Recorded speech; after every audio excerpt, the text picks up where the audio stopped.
Joining today from the Department of Ag, Trade, Consumer Protection is my friend Michael.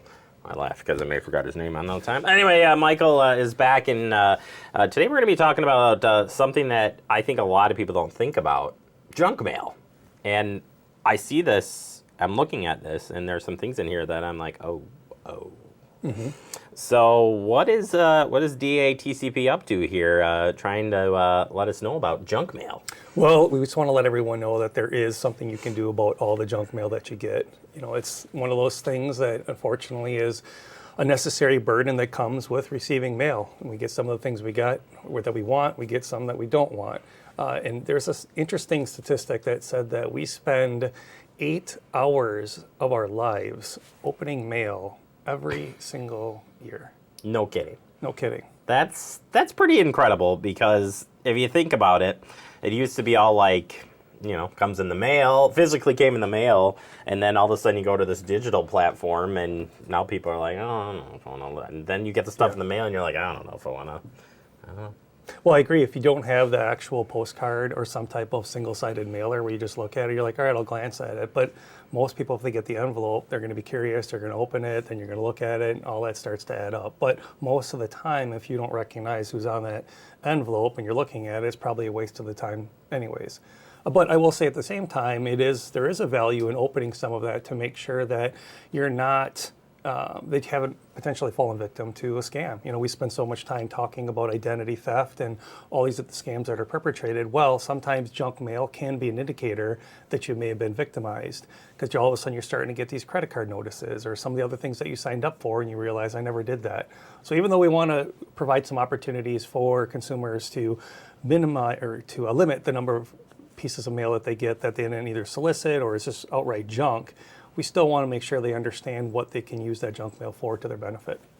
Well, starting with this, you say stay off marketing lists, and first thing I'm like, Michael, I may have just like signed up for like 20 today, because it comes with the territory on a lot of the things that we do. So it does. And a lot of time we used to talk about when you would walk through, remember when we used to have malls? And you would walk through what's malls? that? Sure. I don't know what that is. And way back you would see those cars that are sitting there, and you could enter the sweepstakes to win the car. Well, those are successful because those slips that you enter on are being then sold. They're creating lists for marketing purposes, and then whoever's promoting that particular event sells that, and that's how they usually recoup the money for the car. But we want everyone to realize is when you sign up for those 20 contests or sweepstakes or even the warranty registration forms that you get when you buy your coffee mug, all of those have terms and conditions that allow that company to use your information to create a mailing list and usually subsequently sell it to others. Random question here. I hear a lot of people I know, or not know, I was going to say friends, but I don't want to give that away. Because they're listening. Right. When they're listening, well, I could be giving away something at the... Yeah. Anyway, you've got people who sign up for burner accounts, though, like, I have my email address for this, and then I sign up for something and all goes here. That could get you into some issues, right? Depending on how you use it. I think that there is an opportunity to successfully use a burner account. I don't know if it's called burner account. It just seems like it's a burner account. Like, I'm not... We'll use it for today. To create these accounts. DATCP burner account. It just depends on, how much are you going to use that account for other things? Do you start mingling, or do you get curious and start looking at it? But it is one potential way that you could find a way to sort out the things you might want to actually read and some things that you don't. So there may be value to it. Absolutely. Reduce junk mail. What do you got for tips there? Well, there's a couple resources that are available to consumers if they want to limit some of those things that they're getting in the mailbox. The first is those unsolicited, pre-approved credit card offers that I'm sure we all get. There is a resource online. It's called optoutprescreen.com. And if you go onto that website and sign up for 5 years, all of those companies need to refrain from sending you those unsolicited. Now, of course, we did just mention that if you were to do a sweepstakes or something, and in the terms and conditions they say, hey, we're going to do these things, of course, that negates that.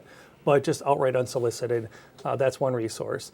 The other one is just for the regular junk mail that we're receiving all the time. There's a resource called DMA Choice, which stands for Direct Marketing Association. If you go to dmachoice.org for $2, you can sign up. Your address will be added to that list. And then for 10 years, all those marketing companies will check against that list and then refrain from sending you those mailers. So for $2 for 10 years, I'd say that's a pretty good investment. I would say those two things alone right there, you know, that's just a little bit less of junk mail. And I do like the comment that you said about all of a sudden stuff starts showing up in your mailbox. Like, you know what you get in the mail. Right. So if you get hit with a bunch of random stuff and you Right. don't look at it, that is your warning. That could be a warning sign. It is, you know, and it goes both ways. You know, we talked about those things of suddenly you have these unexpected businesses or different avenues or even a particular industry which you've never patronized or used to. You're like, well, why am I getting all of a sudden all these washer and dryer advertisements? That's strange. Conversely, we've talked previously about how if you stop getting mail, you know, we talk about all the junk mail come in. Well, what all of a sudden it just stops and you're not getting anything? You know, regular mail, that also is a red flag for something you need to be concerned about with potential identity theft or mail fraud. You know, so we want you to sign up and we want you to stop getting these things, but also recognize you should still be throttling and looking for what you are having. Yeah, well, it's a balancing act, as you might say, but more importantly, there's a lot of great resources out there on your website that can probably talk a little bit about some of the stuff we talked about today, but more importantly, staying up to date on different things going on out there. Like, this is a great example. I've not thought about this just in the general. I just don't think people think a lot about it, just junk. It is interesting, you know, it becomes part of our normal day of life. Yeah. We go to the mailbox, we expect to see these things. You know, similarly to we talked about so many times, we expect to get scam phone calls. We expect to get these things. So bringing it back, if you just want to visit consumerprotection.wi.gov, we'll give you resources that we talked about here and as well as some other tools that you might not even realize are available to Yeah, stop exactly. some of those inconveniences throughout the day. All right. Well, Michael, thank you so much. Great information as always. If I send a letter to you, it's not junk mail, I promise. I put them up on the fridge every time. God. That's Michael, DATCP. Check out the website for more information.